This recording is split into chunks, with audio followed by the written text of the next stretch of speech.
Actually, today, mga kabiyaya, let us worship the Lord in spirit and in truth. Come on, let's clap our hands. Lord, we worship you for who you are. Jesus, we love to be in your presence. Let's worship the Lord. Come on, church.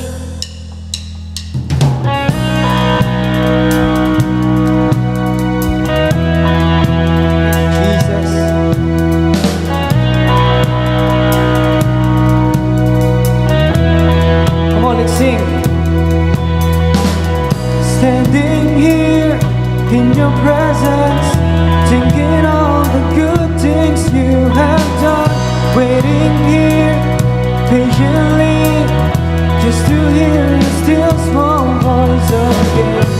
Holy, righteous, faithful till the end, Savior, healer, redeemer, and friend. I worship you for who you are. I worship you for who you are. I worship you for who you are, Jesus. Thank you, Lord. We love to be in your presence, oh Jesus.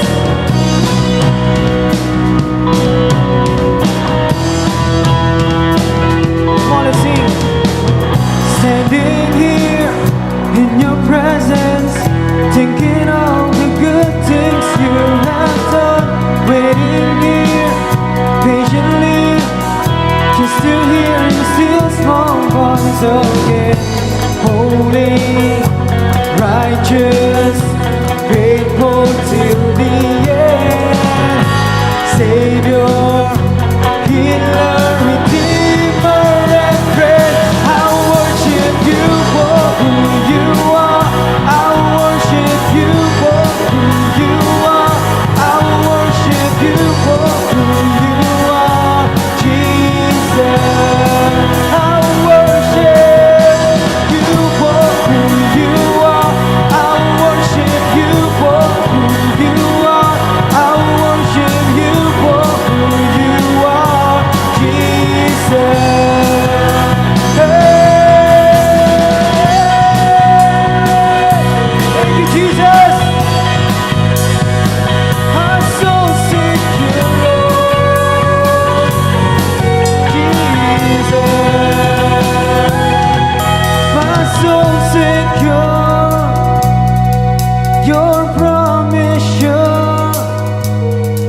Your love endures always.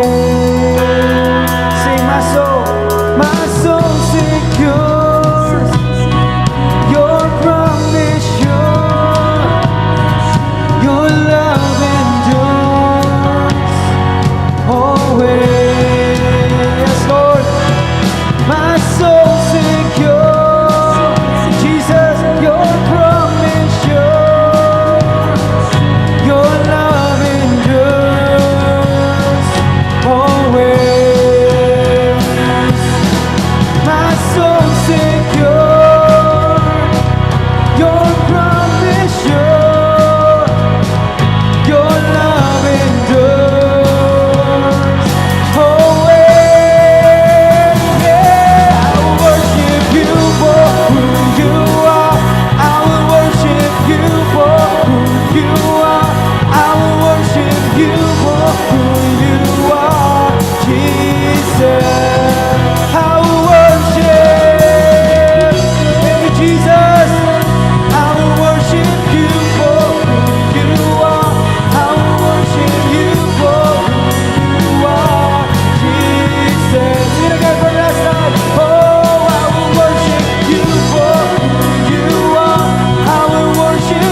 Thank you, Lord.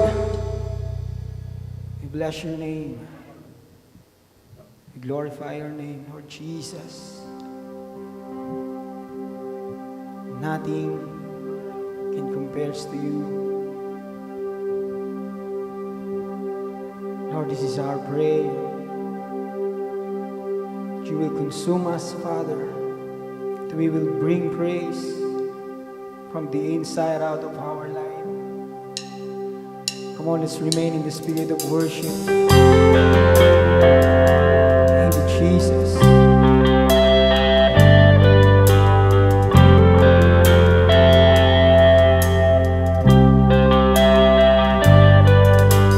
Lord, we worship you.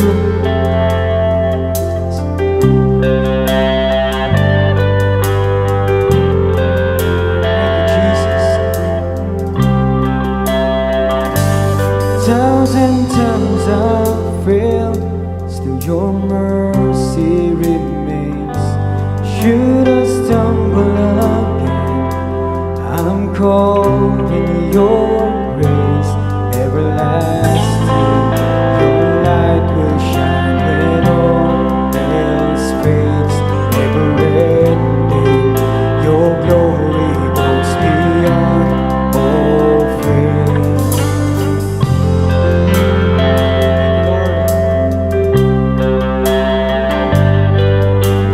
Above all else, Jesus, will above all else, my purpose remains. The art of losing myself in bringing you praise. Everlasting, your light will shine when all else fades.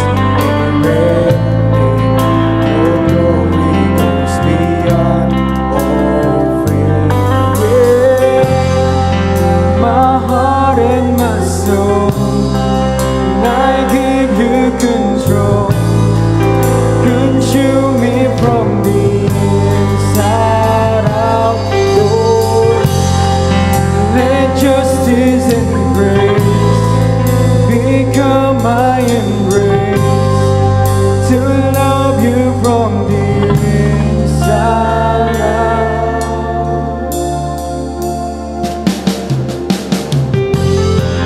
Jesus, Lord, we love you. Let your will be done, Lord. When above all else, my purpose remains.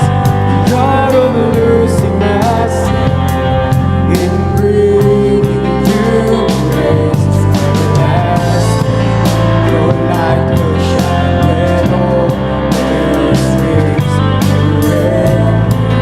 Your glory goes beyond all faith. Yeah, my heart and my soul, and I give you control. Consume me from the inside out, Lord. Let justice and grace become my embrace, to love you from the inside out. Everlasting, your light will shine when all else fades. Never-ending, your glory goes beyond all faith. And the cry of my heart is to bring you praise from the inside out, Lord. My soul cries out, Lord. Our soul cries out to you. Our soul cries out to you, to you.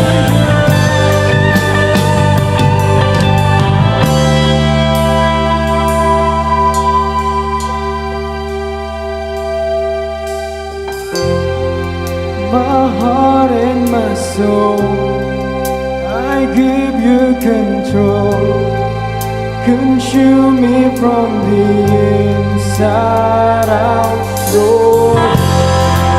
Let justice and grace become my embrace, to love you from the inside out. Everlasting, your light will shine when all else fades. Never-ending, your glory goes beyond all pain.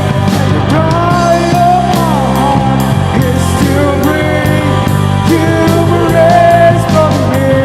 Inside out of my soul cries out, everlasting, your light will shine when all else fades. Never-ending, your glory, Lord, glory goes beyond all pain. And the cry of my heart is to bring you praise from the inside out of my soul cries out, everlasting, your light will shine when all else fades.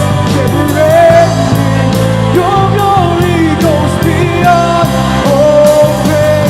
And the cry of my heart is to bring you praise from the inside out of my soul cries out from the inside out of my soul cries out from the inside out of my soul cries out, Lord. Thank you, Jesus. Lord, we cries out to you alone, Jesus. Thank you, Jesus. Thank you, Father. Let your praise be our embrace, Lord. Thank you, Jesus. Indeed, your glory goes beyond all fame, Lord. This is our cry, that you will consume us, Lord. We bring you praise from the inside out. Thank you, Jesus. Give you praise and glory. Give you honor. In the mighty name of Jesus we pray. Amen and amen. Thank you, Jesus. Thank you, Lord.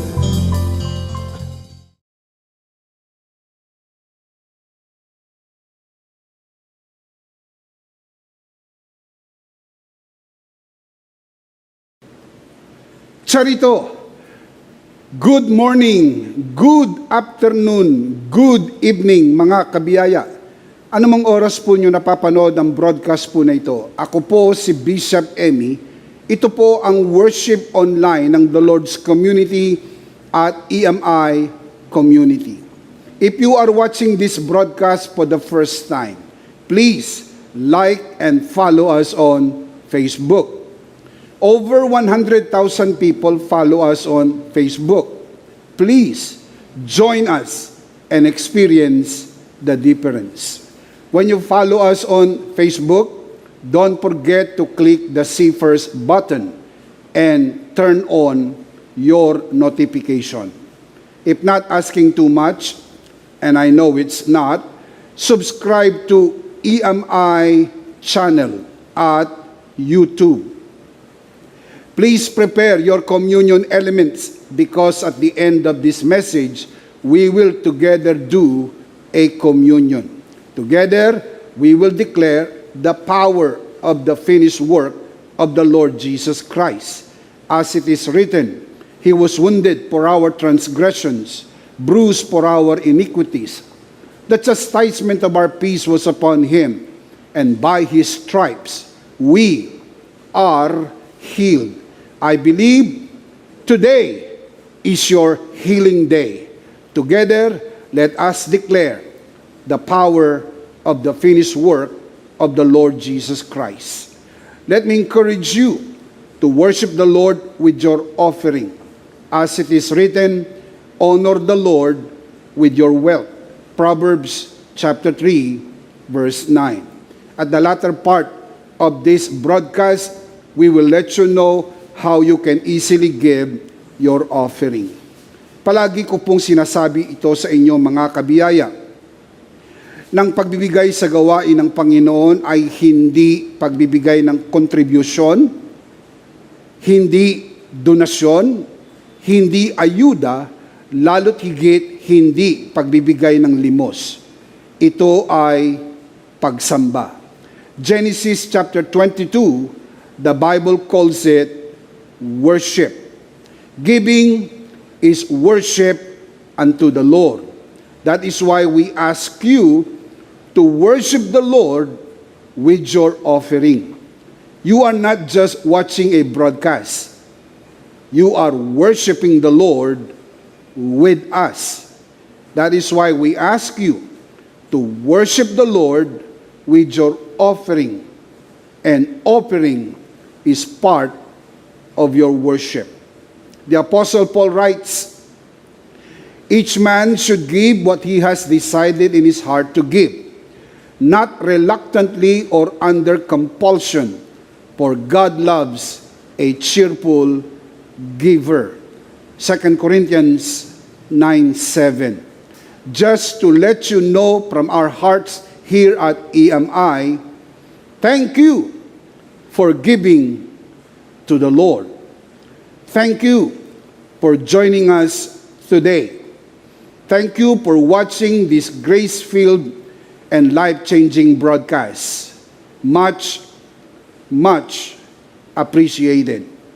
Today, we are going to continue our series entitled The Bible Explains, Part 11.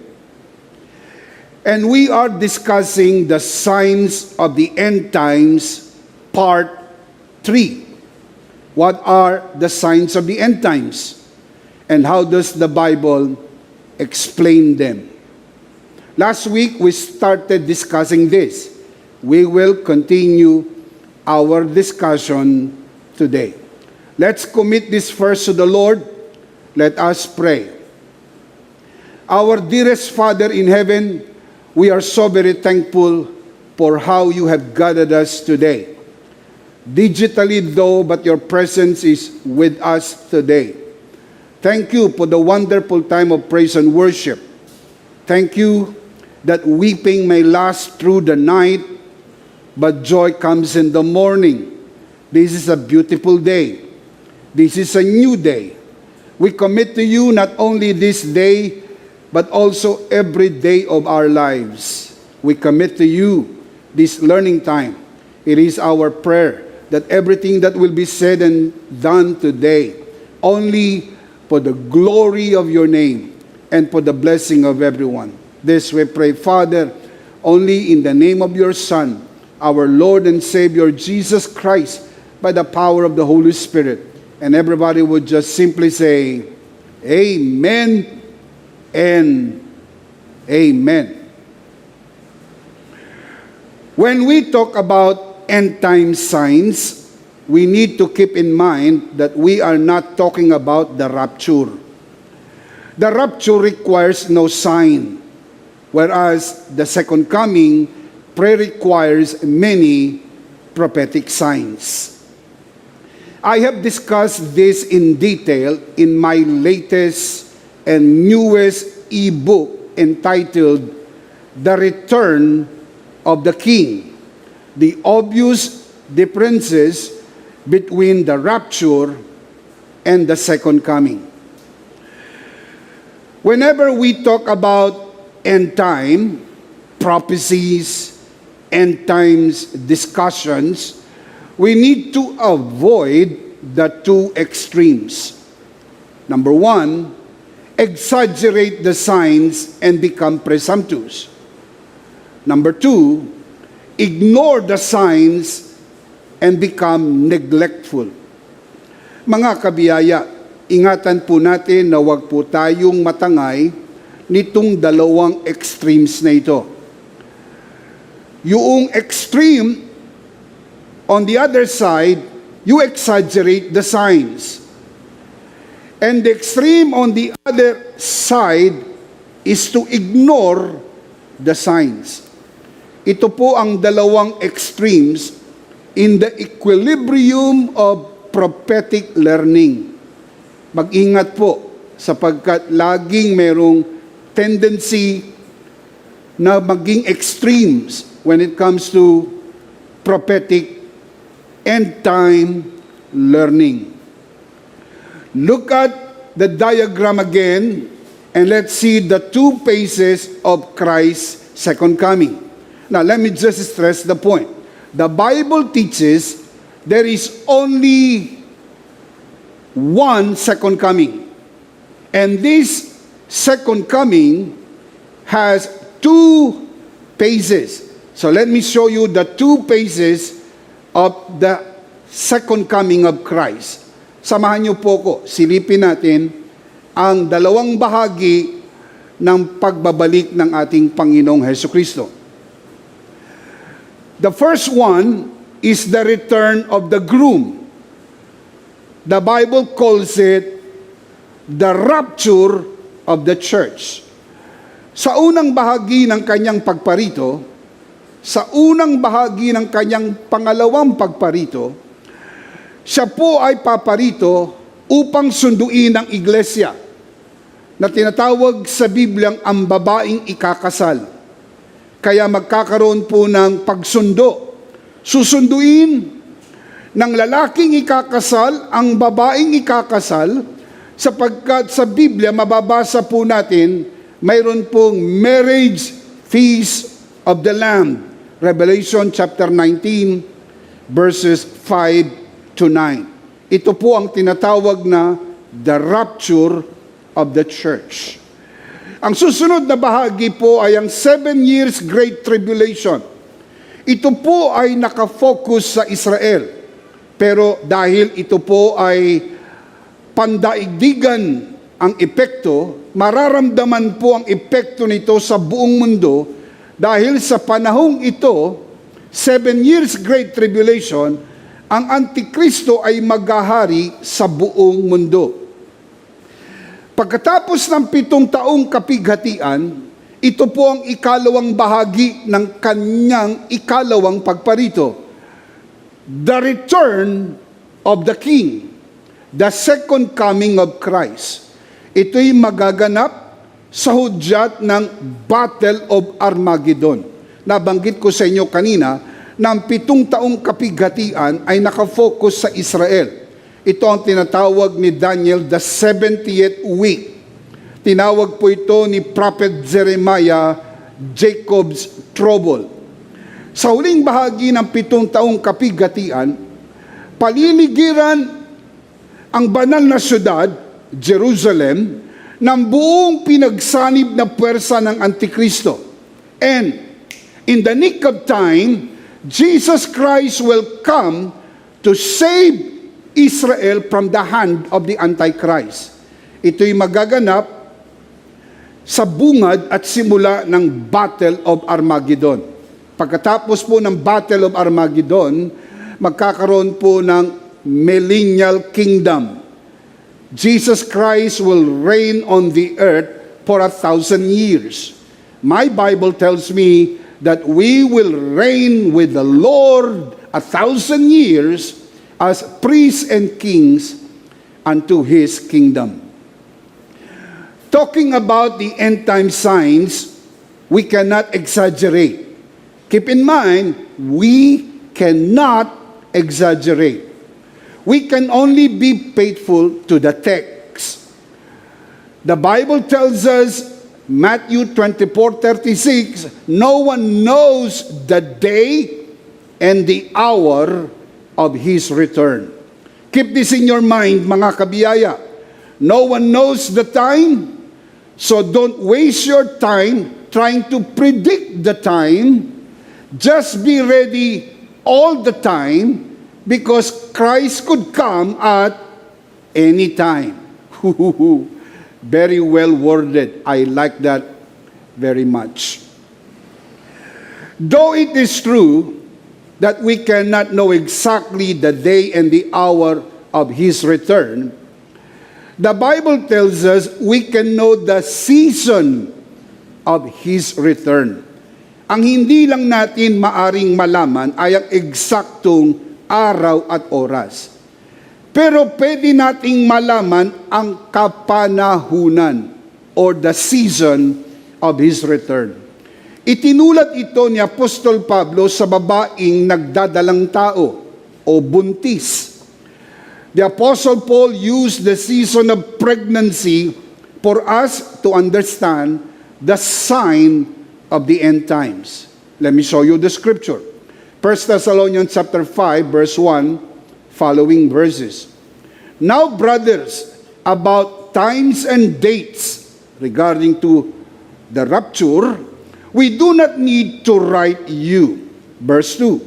For you know very well that the day of the Lord, referring to the day of the rapture, dahil ang context po ng 1 Thessalonians chapter 5 ay galing po yan sa 1 Thessalonians chapter 4 verse 16, 17, 18. Ang discussion po sa bahaging yon ay rapture. So ang context po ng pinag-uusapan ay the rapture. Again, verse 2, for you know very well that the day of the Lord, referring to the rapture, will come like a thief in the night. Verse 3, while people are saying peace and safety, destruction will come on them suddenly as labor pains on a pregnant woman. And they, referring to the unbelievers, referring to those people who are saying peace and safety, they will not escape. The second coming is like labor pains on a pregnant woman. I am not going to explain this again. I already did. Last Sunday, pinaliwanag ko na po sa inyo ang bahaging ito. I am just giving you the scripture again, and I'm trying to refresh your memory. While the Lord Jesus Himself used the season of summer to understand the sign of the end times, si Apostle Pablo, ginamit niya yung season of pregnancy. While the Lord Jesus used the season of summer as an illustration for us to understand the signs of the end times. Matthew chapter 24 verse 32. The Lord Jesus said Himself, now learn this lesson from the fig tree. As soon as its twigs get tender and its leaves come out, you know that summer is near. Pwede bang malaman kung malapit na ang tag-araw? Sabi ng Panginoon, pwede. Pag nakita ninyo ang sanga ng dahon ay bumabalik na ng punong igos, nakita nyo ang sanga ay nananariwa, at ang dahon ng punong igos ay bumabalik na, ito'y palatandaan malapit na ang tag-araw. Now, look at the next verse. Even so, ginamit niya po yung sinyales ng punong igos para ipakilala sa atin yung kanyang muling pagbabalik. Even so, when you see all these things, you know that it is near, right at the door. The Lord Jesus is telling us, if you see these things, what things? The things refer to the immediate context, the lesson of the fig tree, and all the signs He mentioned from verse 4 up to verse 31 of chapter 24 of the book of Matthew. Sabi ng Panginoon, when you see all this, you know that it is near. How near? Right at the door. How near is right at the door? The next verse will tell us. Matthew 24:34. I tell you the truth. This generation will certainly not pass away until all these things have happened. This generation, as obvious as it can be, He was not referring to the generation He was talking to. Obvious naman Dahil yung generation na kausap niya doon, patay na lahat ang taong yon. Wala nang natitirang buhay sa mga taong kausap niya nang bigkasin niya ang mga salitang ito. Sa makatwid, Bishop, sino ang tinutukoy na generation na hindi lilipas ang henerasyong ito, magaganap na ang lahat ng mga ito? I believe that the generation Jesus was referring to was the generation who will see the lesson of the fig tree. That generation will not pass away until the end will come. Don't worry. Pinangako ko po sa inyo that we will discuss in this series about the lesson of the fig tree. We will do that. So baybayan nyo lamang po ang broadcast na ito. Don't miss any part of this series. I believe we will learn more of the signs of the end times. And you will know in your heart of hearts that we are living in the end times. If I may say, we are living in the last of the last days. What are the signs of the end times? Last week we discussed the first one. Number one, spiritual deceit is getting worse. Now, let me say this. The worst deceit is the perversion of the gospel. No worse than this. Matindi ito. Napakahalaga po ng gospel. Sabi po ng Biblia, it is the power of God unto salvation. Romans chapter 1 verse 16, the Apostle Paul writes, "For I am not ashamed of the gospel of Christ, for it is the power of God unto salvation." Ang kapangyarihan ng Diyos sa pagliligtas ay ipinasok niya sa gospel. Kaya po ang corruption of the gospel, perversion of the gospel, is the worst deceit. Now, pinakita ko na po sa inyo ang diagram na ito ng napakaraming beses. It is my prayer that you will not get tired seeing this, because I am not tired showing you this. Meron pong 3 presentations of the Gospels. 3 presentation of the Gospel. And let me just say this. The law of probability tells you na kung meron kang 3 pagpipilian, you have at least 33.33% of chance of getting it right.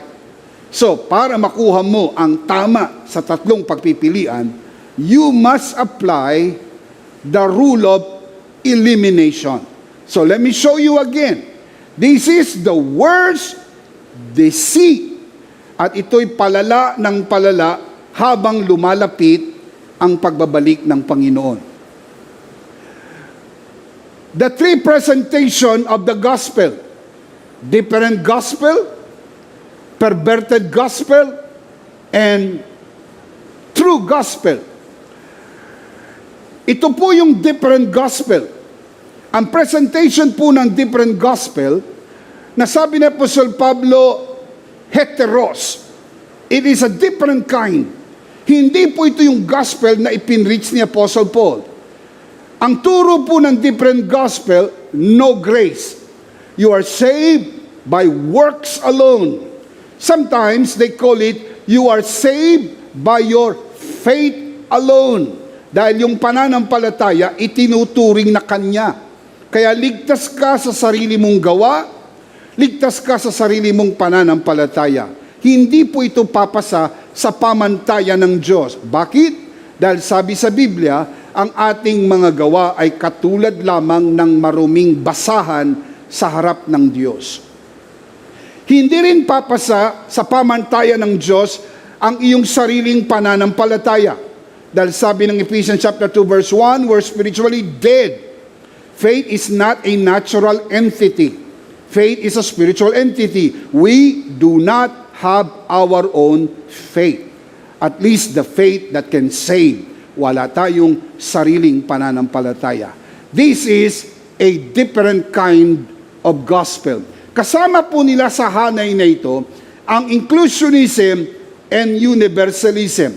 Ang presentation naman po ng gospel ng mga inclusionists and universalists, isama mo na pati ang preterists, you are saved by grace alone in the absence of faith. Itinatanggi po ng inclusionism and universalism ang pangangailangan ng pananampalataya. Sinasabi po nila na sa pamagitan ng tinapos na gawa ni Kristo, sa pamagitan ng biyaya, ang lahat ng tao ligtas na, or at least lahat ng tao siguradong maliligtas through the finished work of Christ. Very subtle ang approach. Kaya nga po mapanlin lang, mapanganib, kasi binabanggit din nila yung finished work, the heart and soul of the message of grace. Binabanggit din nila yung grace, pero inaalis nila yung pangangailangan ng pananampalataya upang matanggap mo ang mayamang biyaya ng Diyos. Again, hindi po ito yung gospel na itinuro ni Apostol Pablo. The Apostle Paul said, you have been saved by grace through faith. Kasama po ang pananampalataya sa equation ng salvation. Of course, sa bagsak nating kalagayan, wala tayong sariling pananampalataya. That is why you need to hear the gospel. Because hearing the gospel brings faith. And then when you receive faith, you will call on. And the Bible says, Romans 10:13, whoever calls on the name of the Lord shall be saved. Pero, yung alisin mo yung faith sa kabuuan ng equation, that is absolutely deceit. Yan po ay palala ng palala habang lumalapit na ang pagbabalik ng Panginoon. What can I say? This one is, it's wrong. Wrong, wrong. Now, kanina tatlo ang yung pagpipilian. Ngayon, dalawa na lang. The law of probability tells you, pag dalawa ang pagpipilian, meron ka ng 50% of chance getting it right. Ika nga 50-50. Sa makatwid, meron pang dalawang pagpipilian. Ang pangalawa ay ang perverted gospel. Tinatawag po itong mixture. Ito naman, nagbabanggit din ng grace. Nagbabanggit din po siya ng finished work. Kaya lang ang presentation po niya, hindi sapat.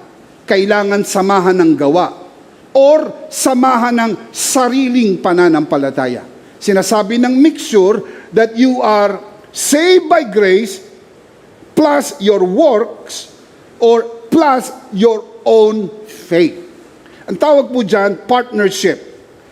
Dinadagdagan po yung biyaya ng Diyos, waring hindi sapat. Kaya madalas maririnig nyo, hindi sapat ang biyaya. Kailangan lagyan ng gawa. Kaya ang kanilang kaligtasan ay resulta ng pinagsamang gawa ng Diyos at gawa ng tao. Ang tawag dito, sosyong gawa ng Diyos at ng tao. Kaya walang kasiguruhan sa kaligtasan, sapagkat pag hindi mo nagawa yung dapat mong gawin, hindi ka ligtas. Sapagkat hindi sapat ang tinapos na gawa ni Kristo. Mapanganib po ito, sapagkat ito po'y nagbabanggit din ng finished work, grace, pero dinadagdagan. What can I say? Wow! Mali ang dalawa. Isa na lang ang natira. Tama ang nakikita mo sa iyong screen. Dito sa tatlong presentation ng gospel, isa lang po ang tama. Ito po ay ang true gospel, full grace. You are saved by grace alone, through faith alone, in Christ alone. Nabanggit ko na kanina, pero it's even worth repeating. Wala tayong sariling pananampalataya sa bagsak nating kalagayan bilang makasalanan. Kaya nga po napakalaki ng pangangailangan na maipangaral ang mabuting balita. Sabi po ng Romans 10:17, faith comes by hearing and hearing the message of Christ. What is the message of Christ? The gospel of grace. Tinawag ito ni Apostol Pablong the message of the cross. 1 Corinthians chapter 1 verse 18. Tinawag ito ni Apostol Pablong the gospel of grace. Acts 20:24. Tinawag ito ni Apostol Pablong the word of grace. Acts 24:32. Napakahalaga po na mailagay natin sa ating isip, puso at damdamin. Sa bagsak nating kalagayan, wala tayong sariling pananampalataya. Pero this is the good news. When you hear the word of grace, faith comes. Pag dumating na ang pananampalataya, you begin to call. Now, ano bishop ang palatandaan na dumating na ang pananampalataya? Ang iyong pagtawag ay hudyat ng pananampalataya. Hindi ka naman tatawag kung wala kang pananampalataya. The mere fact that you call is a sure sign that you have the faith of God inside you. Paano ka nagkaroon ng pananampalataya? Dahil nagpasya ka sa iyong natural will to hear the gospel of grace. Bakit? Dahil ang pakikinig ay pasyang natural. Remember, madalas sinasabi sa Bible, ang may pandinig, makinig. Dahil mayroong mga may pandinig na ayaw makinig. Kaya you have to decide to listen. Kaya yung pasya mo na manood ng broadcast na ito at makinig sa mga ngaral na ito ay magandang sinyales na gusto mong marinig ang salita ng ating Panginoon. I want to say this again because this is important.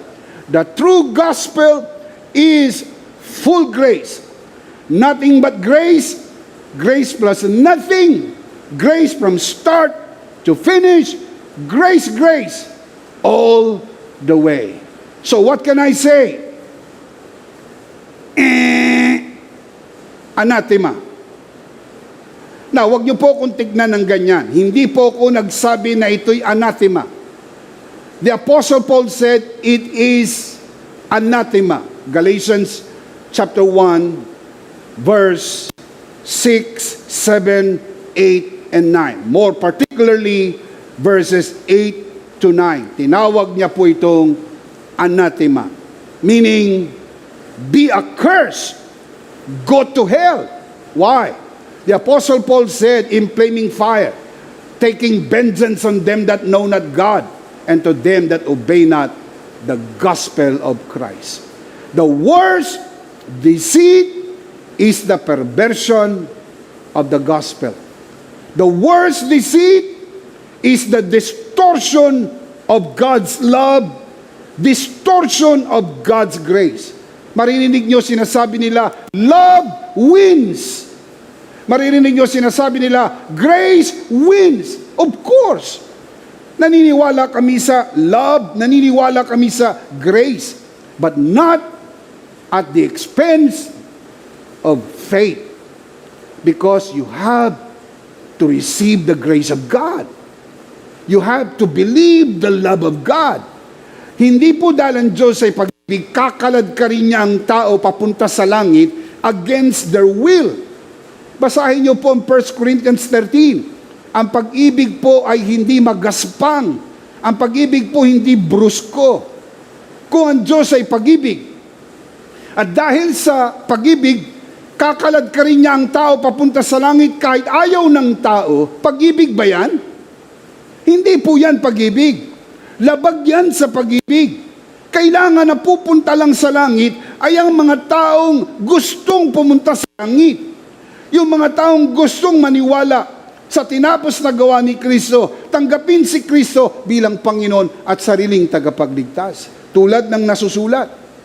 John chapter 1 verse 11 to 12. Siya'y naparito ng sariling kanya, hindi siya tinanggap ng sariling kanya, darapot ang lahat ng sa kanya ay tumanggap, binigyan ng karapatang maging anak ng Diyos. Sino lang ang binigyan ng karapatang maging anak ng Diyos? Yung tumanggap. Ano ba ang ibig sabihin, Bishop, ng tumanggap? Sa makatwid bagay, yaong sumasampalataya sa kanyang pangalan. Bakit kanyang pangalan?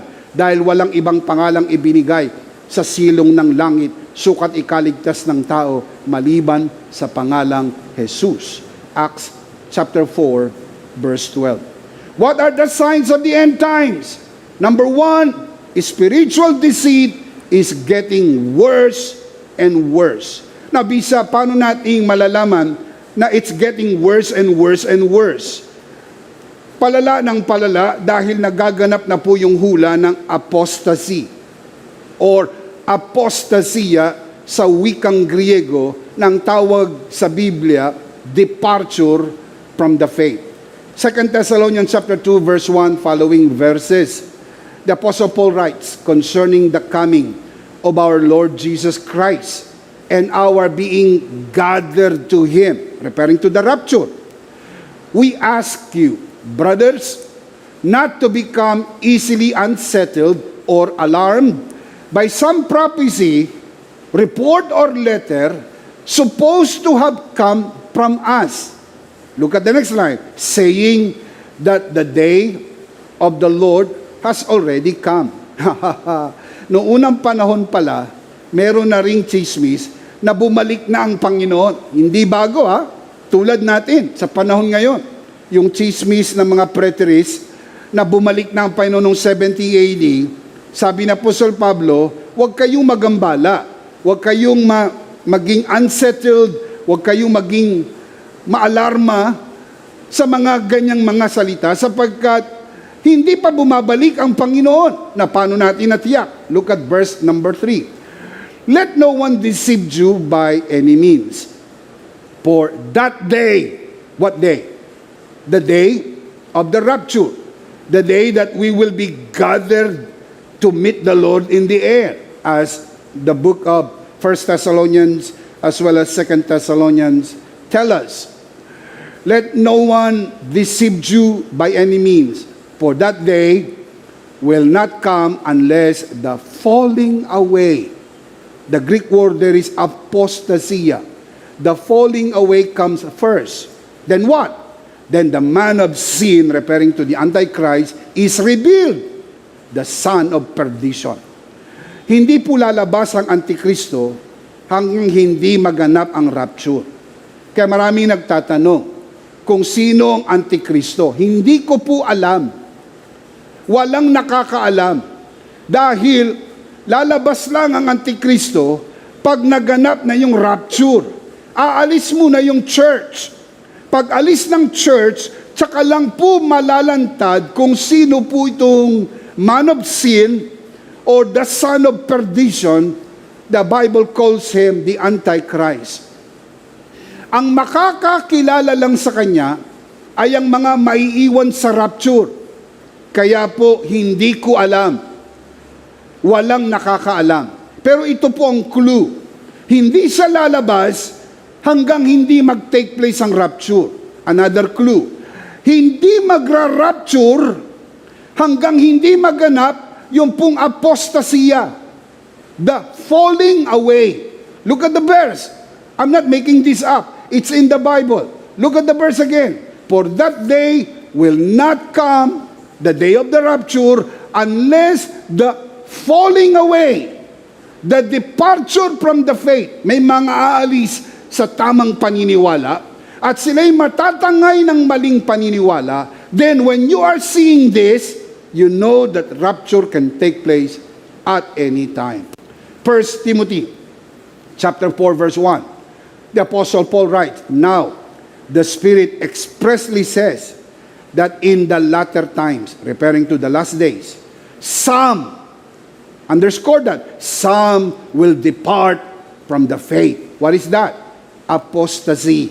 Sa Greek, apostasia. Giving heed to deceiving spirits and doctrines of demons. Yan po ang palatandaan ng malapit na pagbabalik ng Panginoon o palatandaan ng mga huling panahon. What are the signs of the end times? Number 1, spiritual deceit is getting worse and worse and worse. Number 2, Middle Eastern wars are escalating. I want to say that again. Middle Eastern wars are escalating. Hindi po lahat ng digmaan ay kaugnay sa end times. Not all wars are connected with the end times. Hindi po. Ang connected lang po ay ang mga Middle Eastern wars. Hindi kasama ang mga gerang nagaganap, maliliit na gerang nagaganap sa iba't ibang bansa. Hindi rin kasama yung gerang nagaganap sa pagitan mo at ng kapitbahay mo. Hindi kasama dyan ang Counter-Strike. Hindi kasali dyan ang Call of Duty. Ang kasali lang dito ay ang mga digmaang nagaganap sa Middle East. In short, kapag nakakabalita kayo ng mga digmaang nagaganap sa Middle East, yan po'y very alarming. Let me show you the verse. Matthew chapter 24, verse 6 to 7. You will hear of wars and rumors of wars, but see to it that you are not alarmed. You will hear. Who are the you? The people, the Israel. Makakarinig kayo ng balita tungkol sa digmaan, alingaw-ngaw ng digmaan sa kanila. Digmaan sa pagitan nila sa Middle East. Look at the next line. Such things must happen, but the end is still to come. Verse 7, nation will rise against nation and kingdom against kingdom. Why is this? Bakit ganon? Kailangan maintindihan natin, hindi lahat ng gera ay end time signs. Kaya pag nakakabalita kayo ng gera kung saan-saan, bukod lang dito sa Middle East, ito lang po ang sign. The Middle East will be the center stage of the end time wars. Let me explain. Sa Bible, in the book of Revelation in particular, mababasa po natin, mga kapatid, ang dalawang huling digmaan na magaganap. Ito po ay ang the Battle of Armageddon, Revelation 16, and the Battle of Gog and Magog, Revelation 20. Ito pong dalawang digmaang ito magaganap sa Israel. In particular, Middle East in general. As you all know, ang Israel po ay nasa Middle East. Dito magaganap ang center stage ng digmaang may kaugnayan sa end times. War of this magnitude cannot just happen.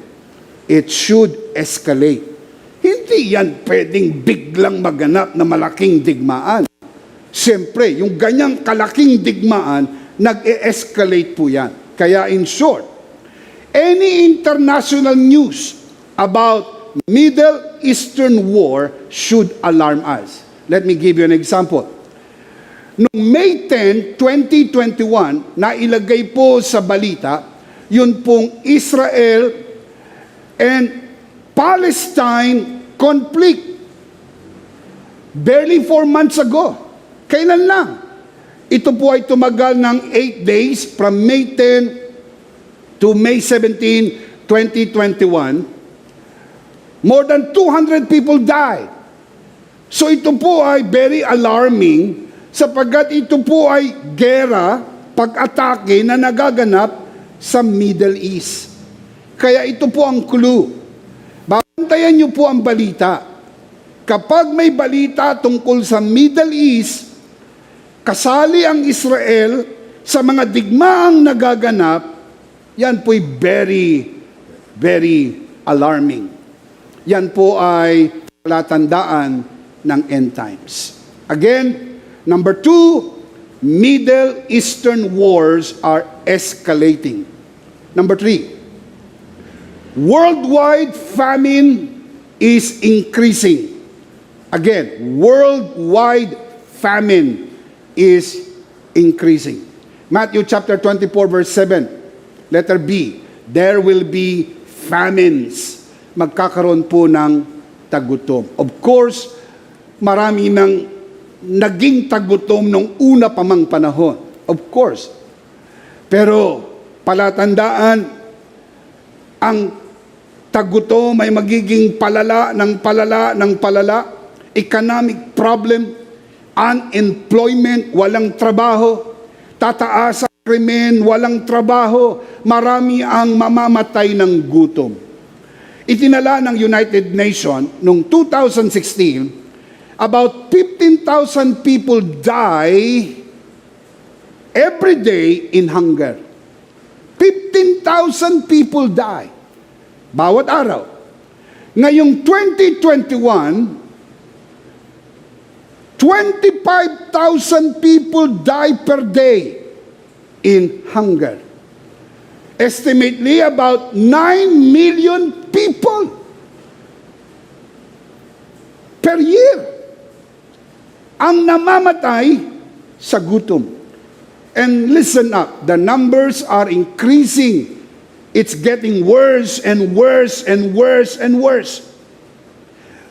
Sabi po sa report ng Oxfam International, 11 people die in hunger per minute, whereas only 7 people die per minute in COVID-19. Ano sinasabi sa atin ng impormasyon na ito? Mas matindi ang famine kaysa po sa COVID-19. Now, listen na. Hindi ko minamaliit ang COVID-19. Totoo po, marami ang namamatay. And ang aming puso ay nalulungkot sa mga mahal nyo sa buhay na namatay dahil po sa COVID-19. Ang aming panalangin ay kasama po para sa inyo at sa inyong mga mahal sa buhay. Pero hindi po COVID-19 ang pinakamalaking problema ng buong mundo. Ang pinakamalaking problema ng buong mundo ay famine. 11 people die per minute. Kaya bumilang ka ng 1 minuto, may 11 taong namatay. Dilat ang mata sapagkat namatay sa gutom. Famine is getting worse and worse and worse. This famine will lead us, or at least them, doon sa mga maiiwan sa rapture, this famine will lead them to the tribulation. Let me show you the verse. Revelation chapter 6 verse 6. Magaganap na po ito sa panahon ng tribulation. Ito'y mangyayari sa mga maiiwan sa rapture. Magaganap po ito pag nag-rapture na po, wala na ang church, wala na po tayo, ito pong tagutom na ito ay hahantong hanggang sa tribulation. Let me show you. Revelation 6:6, and I heard a voice from among the four livings say, a loaf of wheat bread or 3 loaves of barley will cost a day's pay. Isang tinapay ang halaga, isang araw na trabaho. Sobra po yan. Paano yung wala pong trabaho sa araw na yan? Na hindi ka po magkakaroon ng trabaho kung hindi ka magpatatak ng 666. Maraming mamamatay ng gutom. Kung ikaw ay may trabaho, makakabili ka, pero isang tinapay lang. Sasapat ba yan sa buong pamilya? Hindi. Kaya inaasahan natin, palala ng palala ang tagutom. Hindi masyadong ramdam po yan sa mga maunlad na bansa. Pero kung bubuksan mo ang iyong pahayagan, ito po'y nagaganap sa buong mundo. Dito po pumapasok ang kahalagahan ng katuruan tungkol po sa pagpapala at pabor ng Diyos. Kaya nga po ang aming paniniwala, kasama po sa tinapos na gawa ni Kristo, hindi lang tayo patawarin at iligtas at pagalingin, kundi paunlarin ang ating buhay. I believe that with all of my heart, that nang si Kristo'y namatay sa krus ng Kalbaryo, kasama niya po sa krus ng Kalbaryo dinala, hindi lang ang ating kasalanan, hindi lang ang ating karamdaman, kasama na rin ang ating kahirapan. Amidst this famine that is happening now, and it's getting worse and worse and worse, the Bible tells us that we who believe in the finished work of Jesus, we will enjoy plenty. Mararanasan natin ang kasaganaan, mararanasan natin ang kaunlaran, sapagkat ikaw ay charito, blessed, and highly favored. Batiin mo ang iyong katabi. Kung may kasama kang nanonood sa broadcast na ito, 2 thumbs up, you are charito. Kung nag-iisa kang nanonood sa broadcast na ito, batiin mo ang iyong sarili, 2 thumbs up, I am charito. Blessing and prosperity are part of Christ's atonement. Let me show you. 2 Corinthians chapter 8 verse 9. The Apostle Paul writes, "For you know the grace of our Lord Jesus Christ, that though he was rich, yet for your sake he became poor, so that you through his poverty might become rich. I believe with all of my heart that Jesus became poor." If we begin to believe his finished work, through his poverty, we might become rich. I believe that. The poverty of Christ. Si Kristo ay naghirap, naging dukha, naging pulubi, alang-alang sa atin. Ipinanganak na mahirap, ipinanganak sa sabsaban ng Bethlehem, namuhay na mahirap, namatay na mahirap, inilibing sa isang hiram na libingan. Ito'y kanyang tiniis, sapagkat sa likod ng kanyang isip, lahat ng sasampalataya sa kanya ay iaangat niya mula sa kahirapan, pauunlarin ang buhay. As the old song says, let the weak say, I am strong, and let the poor say, I am rich, because of what the Lord has done. Number 4, climate change is deteriorating. Again, climate change is deteriorating. Palala na ng palala ang kondisyon ng climate change sa buong mundo. Bishop, kasama ba yan sa end times? Sure. I'm going to show you the verse. Matthew chapter 24 verse 7. Earthquakes in various places. Now, Bishop, anong kaugnayan po ng earthquakes sa climate change? But first, let's define what is climate change. Let me give you the definition.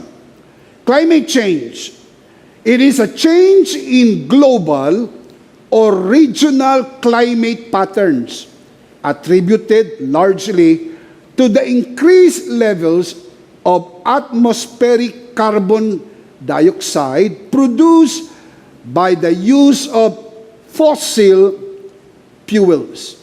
Ibig sabihin, nagbabago na ang temperatura ng buong mundo dahil nga po sa pag-abuso ng mga tao sa atin pong Mother Nature. In short, people abuse the Mother Nature, in effect, nagkaroon ng climate change. Nagbago na ang klima. May pattern po kasi yan eh. Pero nawawala na dun sa pattern. Kaya nakikita nyo, hindi na ma-predict ng mga scientifico. Yung po mga dating nagyeyelo, hindi na nagyeyelo. Yung mga lugar na hindi naman nagyeyelo na. Kasi nagkaroon ng change sa pattern. Now listen up, increase levels of atmospheric carbon dioxide. Nasira po ang atmospheric condition ng Mother Earth. Dahil dito, nagkaroon po ng climate change. Let me put it in a more layman's term para mas madali magkakaintindihan. Let me give you another definition. Climate change is the long-term alteration of temperature and typical weather patterns in a place. Madali na intindihin yan. Nagbabago na yung mga panahon. Yung bagyo, mas malalakas na ngayon. Yung lindol, mas malalakas na. Tsaka mas madalas. Yun pong mga kaguluhan sa ating Mother Nature ay nagiging mas malala ngayon kaysa dati. Now listen up. Climate change triggers earthquakes, tsunamis, and volcanoes. Yan po sabi ng mga sayantipiko. Kaya mapapansin nyo, mas malala ngayon ang mga pagputok ng bulkan, mas madalas, mas malakas, lindol, mas madalas na, tsaka mas malakas. Yung mga tsunamis, madalas na, tornadoes, mga natural calamities ay na-trigger dahil po yan sa climate change. Anong sinasabi ng Bible tungkol sa climate change? Let me show you the scripture. Romans chapter 8 verse 22 up to 23. We know that the whole creation, kasama po dyan ang weather, whole creation, we know that the whole creation has been groaning as in the pains of childbirth right up to the present time. Yung pumbuntis, habang lumalapit ang kanyang panganganak, patindi ng patindi ang pagsakit ng kanyang tiyan. Sabi na Apostol Pablo, ang buong nilikha, kasama po dyan ang mga kapanahunan, weather, buong nilikha ay dumadaing na. Tulad ng babaeng magsisilang ng sanggol, as you know, habang dumadaing ang babae, patindi ng patindi ang sakit, lumalapit na ang kanyang kapanganakan. Lumalapit na ang paglabas ng sanggol. Ganun din. Papalapit na papalapit na papalapit na po tayo sa second coming, kung saan maipapanganak ang bagong langit at ang bagong lupa. Kaya bago dumating po ang kapanganakan ng new heaven and new earth, this whole creation, the old heaven and the old earth is groaning. Dumadaing na. Naghihintay na ng kanyang katubusan. Look at verse 23. Not only so, but we ourselves who have the first fruits of the Spirit groan inwardly as we wait eagerly for our adoption as sons, the redemption of our bodies. Napansin mo, hindi lang po merong climate change, pero meron ding body change. Dumadaing na ang iyong katawan. Di ba, Lolo? Di ba, Lola? Dumadaing na ang iyong katawan. Ramdam mo, dumadaing na ang iyong katawan. Dumadaing na ang iyong balakang. Dumadaing na ang iyong mata. Dumadaing na ang iyong pandinig. Dumadaing na ang iyong mobility, ang iyong pagkilos. Bakit? Sapagkat naghahanap na ng katubusan. Tutubusin ng Panginoon, hindi lang po ang ating katawan. Pinangako, bibigyan po tayo ng bagong katawan. Isang katawang niluwalhati, katulad ng katawan na tinaglay ng Panginoong Hesus nang siya'y muling nabuhay. Listen up. Magaganap po yan sa rapture at sa resurrection. Magkasunuran po ang resurrection at rapture. Dahil po sa resurrection, ang mga namatay na ay muling bubuhayin at bibigyan po sila ng glorified body. At yung mga buhay na aabutan sa pagtunog ng trompeta, buhay na aabutan, sila po'y babaguhin sa isang kisap mata. Katawang may kamatayan, papalitan ng katawang wala ng kamatayan, glorified body, and together, we will meet the Lord in the air. Sabi po ng Bible sa 1 Thessalonians chapter 4, verse 16 to 17. Kaya sabi niya, comfort one another with these words. Kaya kung ikaw ay may pinagdadaanan, matindi ang pinagdadaanan mo sa buhay na ito, merong kaaliwan na malaman malapit nang bumalik ang Panginoon. Kaya itong global warming, ito pong climate change, sign po ito ng end times. At asahan po ninyo, hindi yan malulutas ng mga sayantipiko. They will give their best shot, but they are not going to solve it. Hindi nila yan malulutas. Kasi it gets worse and worse and worse until the coming of the Lord Jesus Christ. Ang sabi ng mga preterists, lagi nila itong sinasabi, maririnig natin sinasabi nila ito, the world is getting better. May mga sermon pa nga silang ganyan eh. The world is getting better. Look up here. Listen to me. That is a religious lie. Are you blind? Bulag ka ba? Is the world getting better? Yo, kailan ka ba ipinanganak? Tignan mo nga ang panahon nung ipinanganak ka at panahon ngayon. Mas maigi ba ang panahon ngayon kaysa nung panahon dati? Hindi Hindi. The world is getting worse and worse in all aspects. Why? Because this is the sign that Jesus is coming very, very soon. Palala ng kondisyon sa lahat ng aspeto, sa kanyang kalikasan, sa kanyang pong ekonomiya, sa kanyang politika, maging sa relihiyon. Mas malala na po ang kondisyon ng relihiyon ngayon kaysa noong unang panahon. And more particularly when it comes to nature, when it comes to global warming, when it comes to climate change.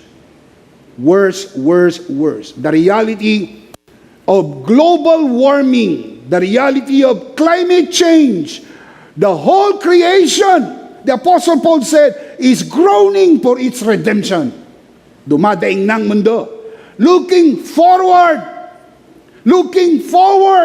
for the new heaven and the new earth. 2 Peter chapter 3 verse 13. But in keeping with his promise, what promise? The promise of the second coming, as stated in verse 3. In keeping with his promise, we are looking forward to a new heaven and a new earth, the home of righteousness. Ha ha ha! Woo-hoo! Praise God! New heaven, new earth, the home of righteousness. Huwag na huwag kang masiraan ng loob. Lalo tigit, huwag kang masiraan ng bait. Sa mundong ating kinalalagyan ngayon, hindi po ito forever. Meron pong bagong langit, meron pong bagong lupa na inilaan ng Panginoon para sa kanyang mga anak. Revelation chapter 21 verse 1. Then I saw a new heaven and a new earth. For the first heaven and the first earth had passed away. Wow! Lumipas na at lilipas na po ang lumang langit at ang lumang lupa. Kaya po kailangan maganap ang climate change. At ito'y palala ng palala ng palala habang lumalapit ang pagtunog ng trumpeta at mapa sa Panginoon na tayo magpakailan-kailan paman. What are the signs of the end times? Number 1, spiritual deceit is getting worse. Number 2, Middle Eastern wars are escalating. Number 3, worldwide famine is increasing. Number 4, climate change is deteriorating. Next week, we will continue our study. Don't miss the broadcast, because next week, I will share with you the mother of all end-time signs. Scholars believe this is the mother of it all, and they call it the super sign. Next week, I will share that with you. The big idea that I want you to remember, in Christ, I am always ready for His return. I want to say that again. In Christ, I am always ready for His return. Ang tanong ko sa iyo, kaibigan, na nanonood sa broadcast na ito, are you ready for His return? We do not want to end this broadcast without giving you the blessed opportunity to receive Jesus today and be saved. Get ready. Jesus is coming very soon. The only way you can be part of His second coming is for you to become a child of God. Nais mo bang maging anak ng Diyos? Nais mo bang tanggapin ang Panginoong Jesus sa iyong puso bilang Panginoon at sarili mong tagapagligtas? Sumunod ka sa panalangin ng pagtanggap. Manalangin tayo. Panginoong Jesus, ako po'y makasalanan. Hindi ko po kayang iligtas ang aking sarili. Ako'y mapapahamak ng hiwalay sa iyo. Narinig ko po ang mabuting balita. Ako po'y naniniwala. Tinatanggap kita sa aking puso bilang aking Panginoon at aking tagapagligtas. Salamat po, pinatawad mo na ang aking mga kasalanan. Salamat po, isinulat mo na ang aking pangalan sa aklat ng buhay. Sa pangalan ng Panginoong Hesus, Amen. Amen. Ako na lang po ang mananalangin, Ama, sa oras ito, ipinagkakatiwala ko po sa iyong harapan ang sino mang sumunod sa panalangin ng pagtanggap. Pinagkakatiwala po namin sila sa iyong kagandahang loob na sila'y lumago sa biyaya at sa bagong natagpuang pananampalataya. Sa pangalan ng Panginoong Hesus, Amen. Amen. Ihanda po natin ang ating mga sarili. Kunin po natin ang ating communion elements and let's do this together, mga kabiyaya.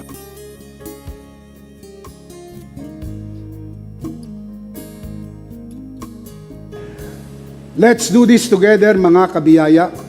Hawak-hawak po natin ang pinakamakapangyarihang simbolo ng tinapos na gawa ni Kristo sa krus ng Kalbaryo. Ito ang aral na tinanggap ko sa Panginoon at ngayon naman ay binibigay ko sa inyo. Nang gabing siya'y pagkanuloy dumampot siya ng tinapay, kanyang pinagpirapiraso at kanyang sinabi, ito ang aking katawan na pinagpirapiraso dahil sa inyo. Gawin niyo to bilang pag-alaala sa akin. Sabay-sabay po natin gawin.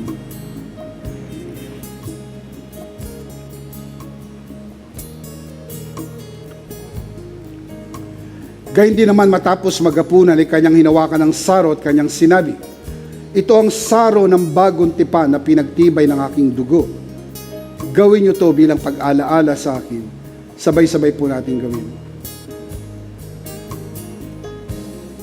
Atin po itaas ang atin pong dalawang kamay at sumunod po tayo sa panalangin ito.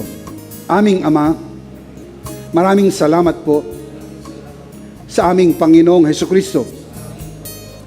Panginoong Hesukristo, maraming salamat po sa iyong banal na dugo na iyong itinigis sa krus ng Kalbaryo. Dahil po dito, lahat ng aming kasalanan ay iyon ang pinatawad. Maraming salamat po sa iyong katawan na nabugbog at nasugatan. Dahil po dito, lahat ng aming sakit ay iyon ang pinagaling. Gaya ng nasusulat sa iyong mga sugat, ako'y magaling na. Ako'y naniniwala, ako'y magaling na. Aking idinideklara, ako'y magaling na. Ako'y malusog, malakas, masigla, pinagpala, pinaburan, at mabubuhay ng mahaba. Sa pangalan ni Jesus, maraming salamat po, Banal na Espiritu, sa iyong kapahayagan sa mensahe ng biyaya. Sa pangalan ng Panginoong Hesus, Amen. Amen. Amen. Ano po ang ating big idea, mga kabiyaya, in Christ? I am always ready for His return. Last of all, let me speak to your heart, mga kabiyaya.